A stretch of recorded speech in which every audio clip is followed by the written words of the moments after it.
Okay, good morning everyone. So as we mentioned yesterday that we will be continuing the next topic, which is condition variables.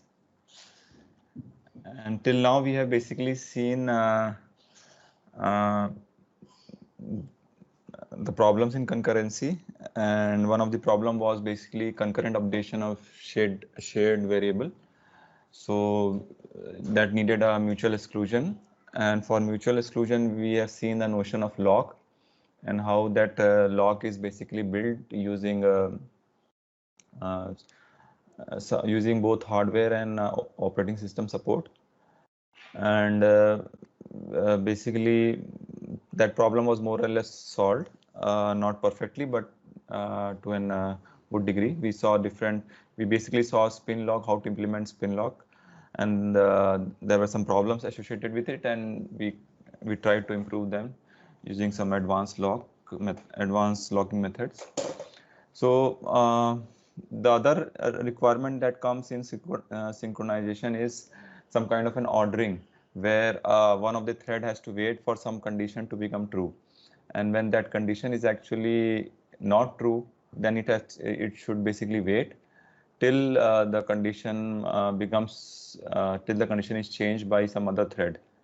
So that kind of an ordering is also a requirement. And example, we have talked many times this example where when a parent thread creates child threads, and it tries to wait before the child thread continues and completes his job. And that's we use a join function basically in parent thread. Another common scenario that we'll be talking about in today's class is producer consumer scenario, where some thread may be producing some output, and those output or those things have to be consumed or used by the consumer thread.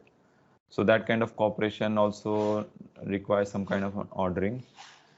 So yesterday we discussed this scenario. We need to have some mechanism to basically how we can enable the parent thread to wait for child. So how can we implement this join operation, and how child should indicate that it has completed its job and exit. So a simpler approach that we have seen earlier, we can use a shared variable for representing the state or the condition. And so the condition the variable here is basically again a binary variable 0 or 1. So till child can indicate that it has completed its job by changing the variable to 1, and parent can wait, so it can wait until done becomes 1, again in a spinning method. But we've already seen earlier that this is hugely inefficient, the spinning mechanism, because of various reasons, and it wastes CPU time. So what we need here is some kind of a mechanism by which instead of spinning, the parent thread should go to sleep.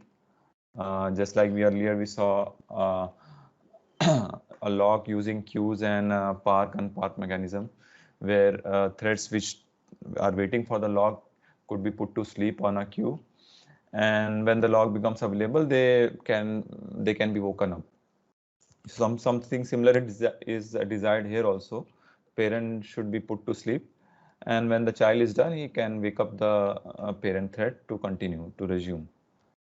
So we can use some kind of the method that we have already discussed, using those OS system calls like park unpark to do those things, but they were not perfect, we have seen, and there were some issues. So fortunately there are more advanced synchronization primitive that have been developed by researchers over the year, and they are available in most of the thread libraries like POSIX thread library. So one of them is called condition variables. So this is the primitive that will exactly do the thing that we have just talked about. So we can think of a condition variable like it's kind of an explicit queue where threads can put themselves in sleeping state whenever the state is not as desired by them, or basically we can say waiting on some condition to become true. So till that condition is true, they can actually call an associated function wait through that condition variable, and that will help the calling thread to be put on that queue in a sleeping state. So it will, instead of from ready state, it will go to the block state. And then the thread which actually changes the desired state, like in the previous case, the child thread, when it actually wants to signal the parent that it is done, so then that thread can basically call another associated function called signal, which will do the job of waking up the sleeping thread on the queue, and it will basically solve the problem that we were talking about.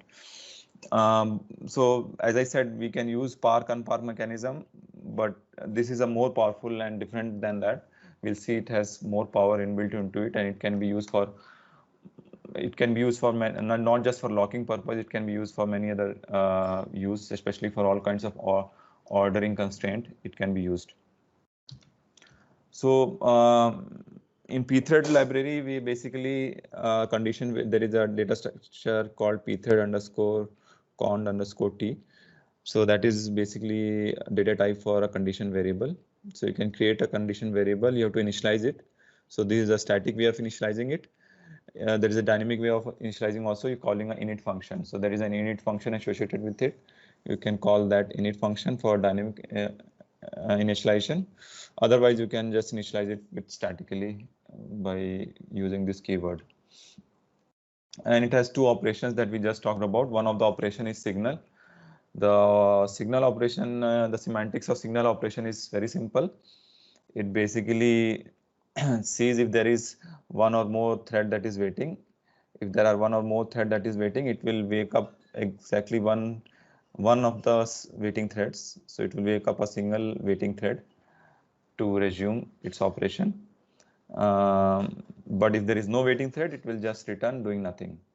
So if it doesn't find any of the thread waiting on the queue, then it will just return, and there will be no effect of this signal operation. The wait operation is slightly more complex. The semantics may not be exactly clear in this slide, but shortly it will become clear when we take some example. But I would just like to state what this wait function will exactly do. Why it does this way, you will become clear shortly. So it takes, along with the condition variable, wait function will also take a lock variable, mutex variable m. So we know mutex underscore t is basically a lock of in POSIX thread library. So so normally we'll see that with every condition variable, we have to associate a lock, and whenever we call a wait, whenever we call this wait function or wait operation, we have to, along with the condition variable, we have to pass the associated mutex lock with it. And this wait function, what it will do basically, it will assume that the lock has already been acquired when wait is called. So whichever thread will call this wait function, before calling this wait function, it is the responsibility of the programmer to ensure that the lock has already been acquired before it actually calls this wait function. So that is assumed by this function. And what this function in turn does it, the action done by this wait function is, it will put the calling thread to sleep, and it will release the lock, and both these steps will be done atomically. So just like in the yesterday's class, we were first releasing the guard and then calling park, but that was not atomic. So in between there was a possibility of race condition if a context switch happens. But this wait operation ensures that these both things will be done atomically. The lock will be released and the waiting thread will be put to sleep. So there is no possibility of a context switch happening in between. And the third thing it will do is that whenever that thread which has now gone to sleep, whenever it will be woken up by a corresponding signals operation by another thread, Then as soon as it wakes up, it will reacquire the lock before it returns from this function. So before it comes out of this function, after waking up, it will reacquire the lock. So it will have to call the lock function again on this mutex and reacquire it before it is able to return from the wait operation. So if everything is not clear, why all this complexity? It will become clear. But hint is, we have already seen why in the previous class we have seen that implementation of using queue and sleeping and waking up the threads. So all the problems that we saw in the previous example, those, or to prevent all those problems, only this complexity is there. So this complexity is stemming from the desire to avoid those race conditions that can happen. And we'll take some examples to make it clear, to appreciate this more. So let us try to take the same example of parent thread waiting for a child thread to complete the execution. And let us use a condition variable for this purpose. So we'll start using with the simplest scenario, in the sense the simplest attempt, and we'll see whether that attempt is right or wrong. And then we'll actually come up with the right working method. So in this one, so as we said, wait will basically put the calling thread to wait, and signal will enable the will wake up one of the waiting thread. So if the parent thread has to wait for the child, so basically for joining purpose, it will just call a wait operation on the condition variable C. So let us say C is a condition variable that we have declared already.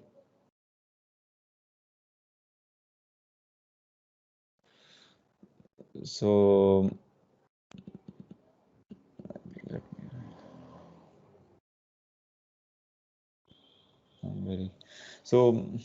and child, when it is done execution, it will basically just give a signal on this. So as you may have observed, this is not the right way of calling function wait. We have already told it also takes a log. But let us say if that was not the case, if the interface of wait was as simple as just using only a condition variable and using this way of wait and signal, will it work? Is there a problem with it? We can assume signal is going to wake up one of the waiting thread on condition variable, and wait is going to wait for a signal operation. Till that time, it will just put itself to sleep on the queue. So we have solved the problem of spinning. Now there is no spinning happening. Parent will not be spinning. It will be immediately going to the block state, and child will get the turn to execute, and it will complete and signal it. Is there a problem here, or is it solved?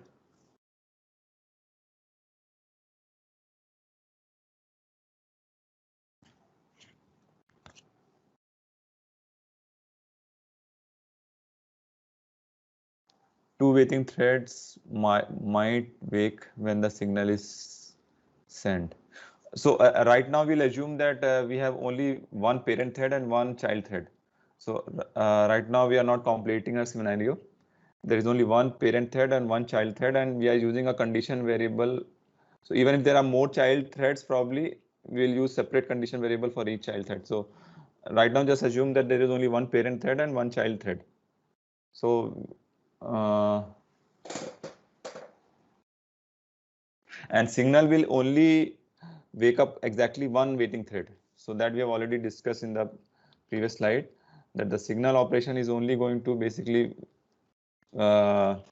exactly it will wake up a single waiting thread, not multiple waiting thread.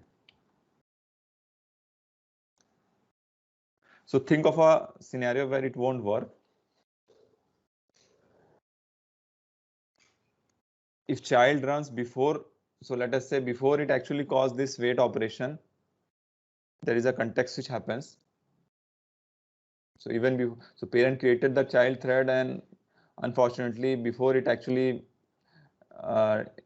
invoke this wait call, there is a context, and child job happily signals the where the parent to resume. But what signal, because we have the semantics of signal is there, if at that point there is no waiting thread, it will just return and do nothing.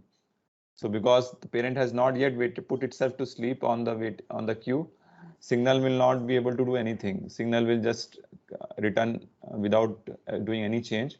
And then parent gets a chance, it will call wait and it will going to sleep forever. So this problem may happen. So I hope everybody understood the problem. So now in that case, parent did not have to wait. So parent should not have called wait when the child was already done, which it wanted basically. So, but unfortunately, because it does not know when the child has done, is completed, when the child has completed its job and when it is not done, it is every time it is going to call wait function. So how can we remedy this scenario? What can we use? Anything to make parent more intelligent?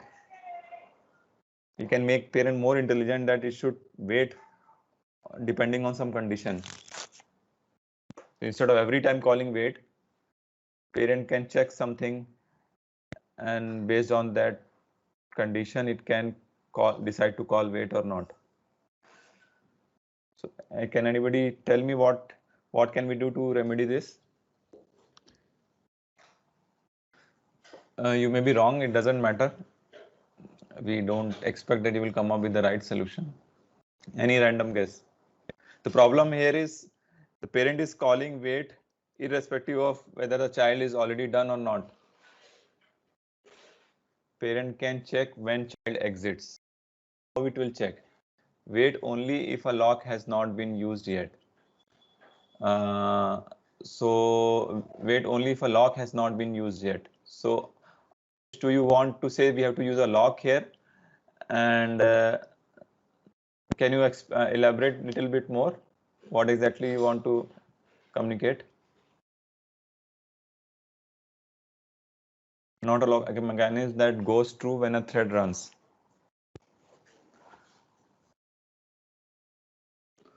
So what kind of mechanism? So Hardik says using some variable. Yeah, I think that is the right thing. We can just use a simple variable, just like we were using a done variable to indicate whether child is done or not. So initially done is 0 basically. So yeah, done is 0. So parent is going to call wait only if done is 0. So if done is not 0, it will not even call this wait operation. So child, what it will do basically, when it is done executing, whenever it has to exit, it will change the state of the variable done and then call the signal. So some other suggestion, maybe have a variable like flag in the exit function that can be checked before going into join. Yes, the same thing, correct. So same thing we are talking about here. So we're using a shared variable, flag kind of a variable like done here. So child will make it done 1 and then signal. So now the previous problem was that if if the child happens to run before parent, there was a problem that can be resolved. So let us say child runs before, so A and B were executed before. So now if parent resumes, and it will first execute X, and it will find that this condition is now false because child has indicated that it is done. So it won't even call this wait. So Y won't be executed. So it fixes the previous problem of thing. So is this perfect now? Is that all we need? Or is still there a problem? Ayush is saying, what if the context switches after 1 is set to 1, but the function did not finish? Okay. So you are saying in between this, if there is a context switch. So this did not finish.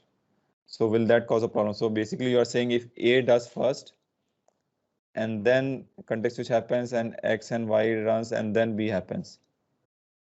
Is that the ordering that you are worried about, Ayush? So will that be a problem? So if done is 1, so this will make done equal to 1. Now if this comes, this condition becomes true. So this condition becomes false, so it will not call wait. So parent will continue resuming, and then when child comes back, it will signal. But anyhow, that signal is not needed because now parent has not put itself to sleep.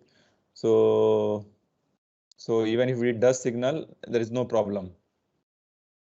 So this ordering will not be a real problem. This is not going to be a problem as because child is all parent can continue resuming. Let me see, a lot of suggestions are coming. Vanshika said, can't there be a race condition between lines A and B? Yeah, the same thing. So this is what Ayush was saying. There can be a context switch. So let me see what other people are suggesting. Arun, what if we go into the if condition done equal to 0 and then before wait context switch happens? Good. That is the problem. So let me see what other people are saying. Shuyash, next time it will execute right, so no problem. Okay, so yeah, let me. So Raj, I think Varun has got the point.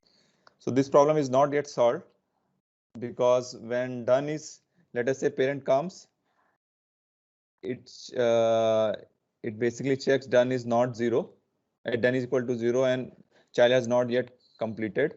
But before it calls actually wait, there is a context switch. So if a context switch happens here between X and Y, then whenever child gets a chance, child runs, does all these things, does done equal to 1, signals it before.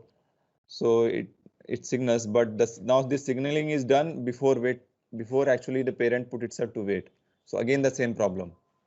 This signal will be lost basically, because now when it comes back, it has already, this condition was already checked. So it is going to call wait irrespective of the child has already completed his job. So the problem has not been resolved just using a state variable. The data race condition is still there. I hope you got the problem. The problem was not context switch happening between A and B. The problem of having context switch happening between X and Y. That will cause a problem.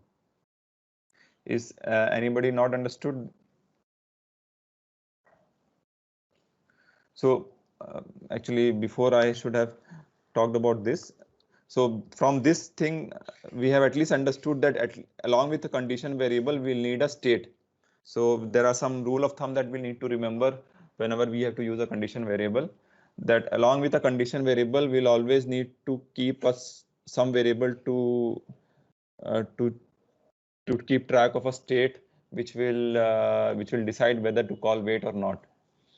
So like here we have to use a done variable, a flag variable along with a condition variable.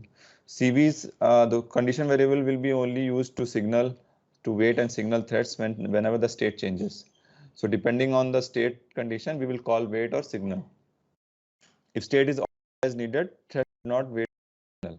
So that is what we call if done was already 1, then wait should not be called. So that was the lesson from the previous thing. But as we said that this is a problem if context switch happens between X and Y. If X execute first and then A and B execute and then Y executes, there is still a problem. The signal is lost and parent will never wake up. So how should this be remedied?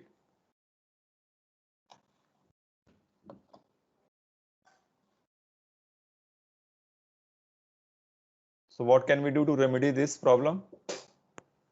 How to prevent race condition here? How to prevent context switch happening between these X and Y?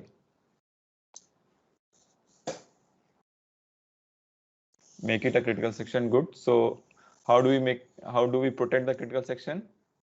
what mechanism we have seen till now? We use a lock.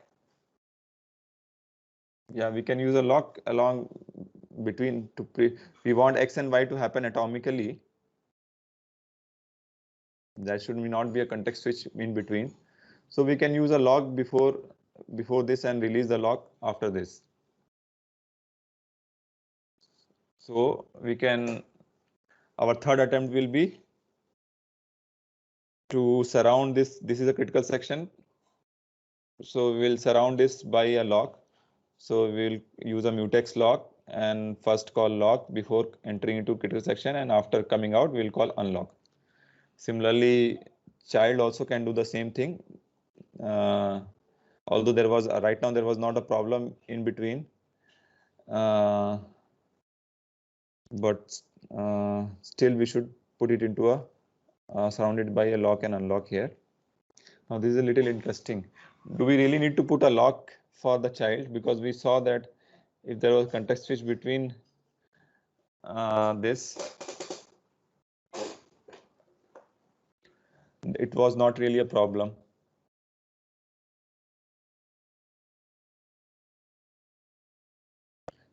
Then why do we need to put a lock around this?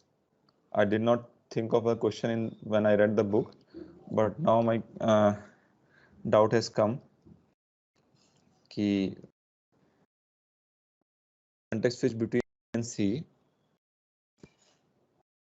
that did not cause a problem because if done was 1.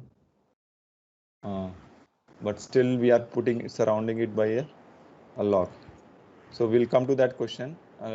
We'll revisit this question whether child has to be really put a lock or not. But let us say this is the attempt that we are trying just for safety, because anyhow done is a shared variable and we are updating. Yeah, it has to be done. Yeah, because I got. Can anybody tell why we need to surround this also by mutex? To avoid more spinning condition, like when context switch happens and it's still in the lock, if before done equal to 1 every time switch keeps happening, then the parent thread will keep on spinning on the lock. Okay, am I audible, sir, now? Yeah, yes, now you're on. Okay, what I was saying was when just before done equal to 1, if context switch happens again, then it will go to the parent again and it will keep on spinning on the lock. So if done equal to 1, just before done equal to 1 context switch keeps on happening, then there will be more spin on the lock and it will waste more CPU time. So if that process is made atomic by locking it, the done equal to 1 process, then it will save more time. Okay, so for efficiency performance purpose. Yeah. Yeah, I think just it is just to ensure that any other context which causes any kind of a problem, we are surrounding it by a lock, because otherwise it will basically in between context which happens, then again and lock and unlock has to happen and all that. So anyhow, this is we'll see that this attempt has still is not right one, so we need not to discuss that much in so much detail. But let us say we do this way. So we surround this by a lock and we surround this by a lock and unlock. So it fixes the previous problem now. There is not going to be any context switch between X and Y or between B and C or around that. But the problem still is that the parent should, if you are doing this, then the parent should release lock before calling wait. So when it calls wait, it should release the lock, because if it does not release the lock, then thread will and the child will not be able to enter into the critical section and signal it, because child is now getting prevented to enter into this part of the code by the same lock. So the parent has to release this lock, otherwise child will never be able to signal it. So that's why we said the wait function, the actual wait implementation of condition variable takes the mutex lock also as a parameter, and it assumes that the lock has already been acquired, so that we have already done when we call this function. And inside this function, it will basically release this lock. So it will release the lock. Sorry. So inside this, it will release the lock, so that child will be able to acquire the lock and give a signal operation. So, and we have to do that within this wait function, because if we call mutex unlock before it, then the same problem that will happen that we earlier encountered. Then again, a context switch can happen.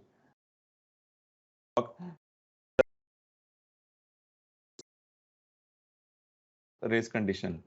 So that's why our wait operation actually is this one. Our conditional wait operation on the condition variable will be this one. It, along with the condition variable, it will take the mutex lock also, and it will release it before it goes to sleep. So the child will be able to acquire lock, change the state, signal it. So when it signals, and it basically unlocks it, so it will wake up the parent thread, and the parent thread, before it comes out, it will reacquire the lock. So that was the semantics of wait function. It will reacquire the lock. So because it has reacquired the lock, it will now, it has, after coming out, it has to again release it.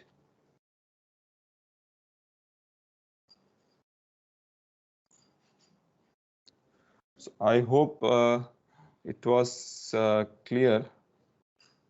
When awoken, it requires a lock before returning. So the another rule of thumb that we have to remember about condition variable is that along with wait and signal, we have to use a lock. So first rule of thumb was we have to use a state variable along with wait and signal operation, and this entire thing has to be done with using a lock. So it has to be surrounded by a mutex lock. So wait and signal should be done with lock held. Any question? If anything is not clear, please ask at this point.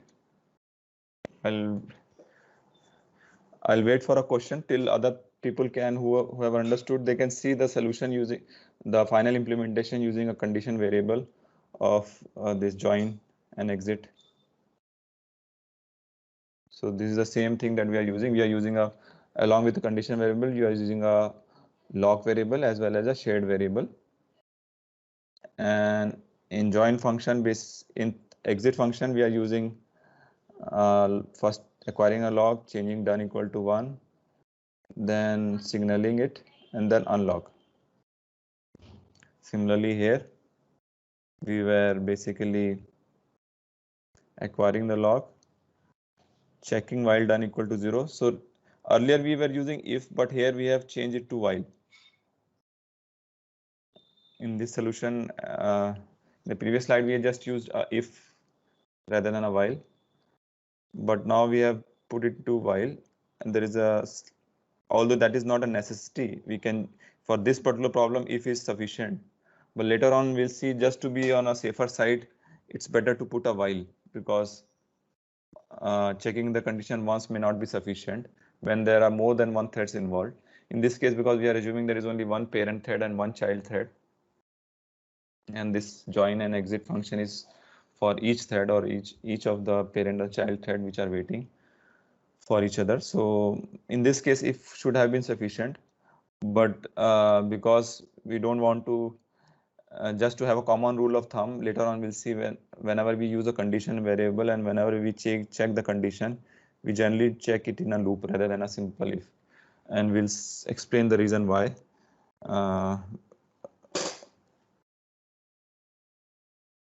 But I hope the basic semantics and basic use of condition variable is clear. If anybody has any question, please ask now. So if no condition, then I'll move forward then.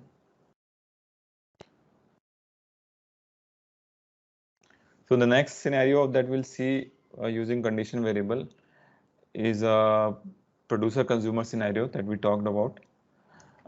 In the producer consumer problem, one or some of the threads will act like a producer, which will produce some data items, and they will basically, the job of a producer is to put those data items in a common shared buffer, and the consumer threads will basically need to get hold of those data items from the buffer and consume them in some way. So those will be called consumer threads, and other will be called producer threads. And there are some scenarios. For example, if you are using a multi-threaded web server, so client threads will put HTTP request in a work queue. So you will have a work queue for all the requests that are coming from clients, various browser clients. So they will all be acting as a producer in this case, which are producing the request that needs to be served. And the server thread will act like a consumer thread because it will take out those requests and try to serve them. So perform action according to each request. It will do an appropriate action. Another scenario, we have used pipes in a shell prompt. So we can basically connect the output of one process or one command to the input of the other process or another command using pipe. So for example, if you have to search for a particular word using grep command in a file.txt, and so this is going to basically give some output, and instead of printing it on the console, we can directly connect it to another process or another command wc, which counts the number of times basically this occurred in that file. So it will basically, the final output will be basically the output of this, which will be the number of times this has occurred. So here also this grep process is acting as a producer and wc is acting as a consumer, and in between them there is a in kernel pipe which acts like a bounded buffer. So normally we call it bounded buffer because the buffer will have some max number of slots or max number of capacity, some limited capacity, which can be filled up. So so the producer has to basically check whether the buffer has any available slot or not. If the buffer is already filled up, then the producer should not try to place more data or produce more data. So it should stop when the buffer is filled, whereas the consumer should consume only when there is at least one item available in the buffer. So if there are no more items available from the buffer, then consumer should pause, should sleep. So I hope you can appreciate the ordering mechanism here.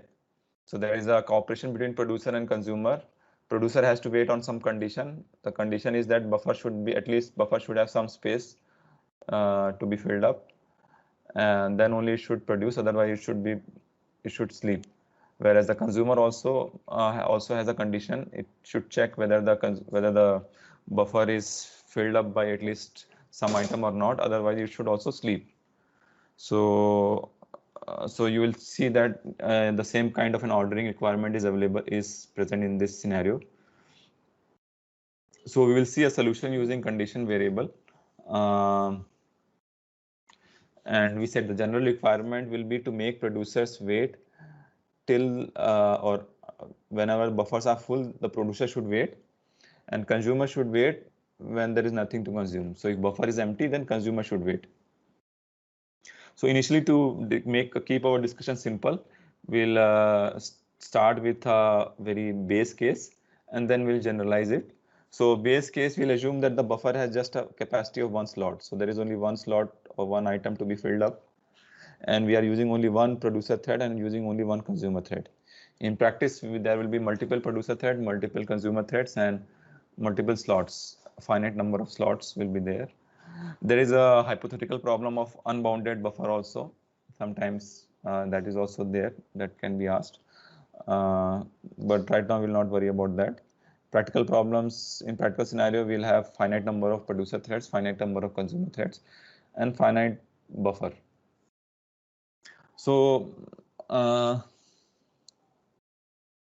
we'll have a function for the producer which will be like put, and for the consumer we'll write a function get, which will get an item from the buffer, and put will try to place an item into the buffer.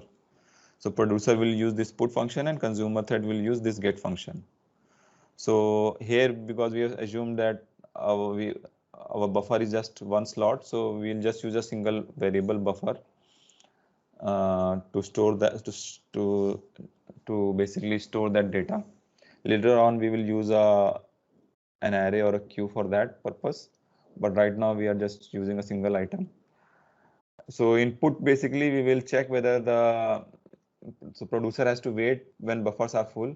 So it will do an assertion on whether count is, so to keep track of how many items have been filled up or not, we'll use a counter variable. It will be more useful whenever you have a finite buffer, right, things. But just to keep for consistency purpose, we are using a counter. So count will indicate how many items in the buffer are filled, how many slots in the buffer are filled. So here count will only take 0 or 1 value. So if it is buffer is there is no item in the buffer, it will be 0, and when buffer has been assigned a value, count will be 1. So in this case, we'll just do an assertion on count. If count is basically, so until count is 0. So if the count becomes 1, if count is not 0, then it will raise an assertion and it will basically exit from this put function. It will not allow it to continue. Similarly, the get function will do an assertion on count is 1. So there should be at least one item. So count should be 1, then only consumer will continue, otherwise it will also give an error. So I hope this put and count values, put and get function is clear. So input will basically assign the value that is being produced into the buffer, and in get we will return the value stored in the buffer. So this is, I think, simple enough. So in threads, so we can have a producer thread and we can have a consumer thread. So this is not a thread, we'll have a producer function and a consumer function. And when we create thread, we will pass this function to the producer threads and pass this function to the consumer threads. So whichever threads we want to make it consumer, we'll pass this this pointer to this function to that, and for producer threads, we'll pass pointer to this function. So in producer, what we are doing basically, we are going to basically produce this many number of items, and every time when we produce an item, we will try to call the put function and a get function. So this function is basically calling the put function that we saw earlier. So I think by mistakenly I took this code from the later part of the example. What is this? So this is basically calling this put function here, and this is basically calling this get function. So producer is going to, whenever it produces a loop, it is going to keep on producing items, and we are not running it as an infinite loop. We are running it for a finite number of times. That depends on the argument that is being passed. But every time when it produces some item, it is going to put that item into the buffer. So here, for simplicity, we are just putting the loop number itself into the buffer, and consumer is going to basically retrieve that that number from the buffer and print it. So this is just a dummy producer and consumer code. Real code will be doing some actual thing here for producing the item and consuming the item. This is just mimicking that behavior of producer and consumer. This code is just mimicking that. So I hope you can appreciate that. You can read it, same thing. Producer puts an integer into the shared buffer that many number of times, and consumer gets the data out of that shared buffer. So can you now assuming that you have only one producer thread and one consumer thread, and you have only one buffer item to be filled up, can you now use condition variable around this producer thread and consumer thread to synchronize their working, so that there is no data race or there is no kind of a ordering violation. And you may need to, along with the condition variable, as I said, you need a state variable. That state variable basically for us can be, we can use a variable here, num underscore full, which indicates the number of buffer slots currently filled. So this for general purpose, but here we just have one slot to be filled. But still, just to keep the code same, we will use this num underscore full, num full, which will basically in this case only take 0 and 1 value. So right now it will take only 0 and 1 value, but later on when we will use a finite buffer array, then num full will take more number of values. So I think the same as count here, but I think there is a slight mismatch in the naming convention. So because of taking the things from different portion of the chapter. So I think we don't have time. I'll just show you this and probably later on to explain to you. So we have done something here. You can see in the producer code based on earlier that we did. Basically, we will in the producer thing we have to wait. We will wait on a condition variable. Let us say this, and we'll use a lock variable m. So we have to wait. Producer has to wait till the, what was the condition? Till the buffer is empty. So if the buffer is filled, that is if the number of if the count of the current item which we are using as num full is equal to already the max that the buffer can take, then it has to wait. It has to go to sleep. Else, if this condition is not true, then basically it can, I think this is for this, I think it has come, it has little bit formatting as problem. If this condition is not true, then it can call the fill function and try to fill the item into the buffer. Okay, and we need to do this around, because this will be all critical sections, so we need to acquire log before this and release the log after this. And after this, we are also signaling on the condition variable. This is an interesting, this is slight deviation from the parent and child scenario, where parent was only doing wait and child was doing a signal, only signal, not wait. Here the producer is doing both wait and signal. Why do you think this signal has to be done? So right now we are assuming there is only one producer and one consumer thread.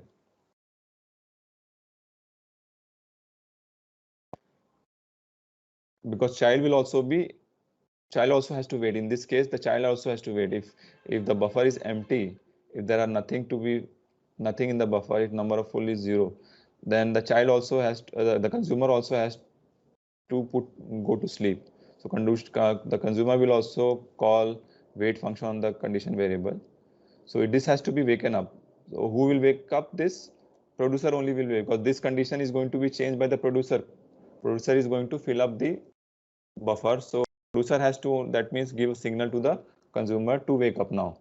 So that's why it has to give a signal operation on the condition variable.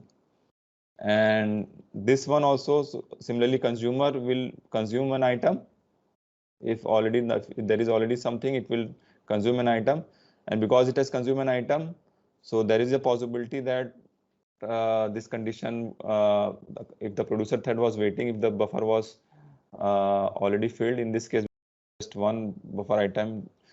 So as soon as it consumes an item, the buffer becomes available for producer. So it has to also produce a signal. So it has to also give a signal. So it will also call a signal on this condition variable. so as to wake up the producer thread, which may be waiting on this condition variable.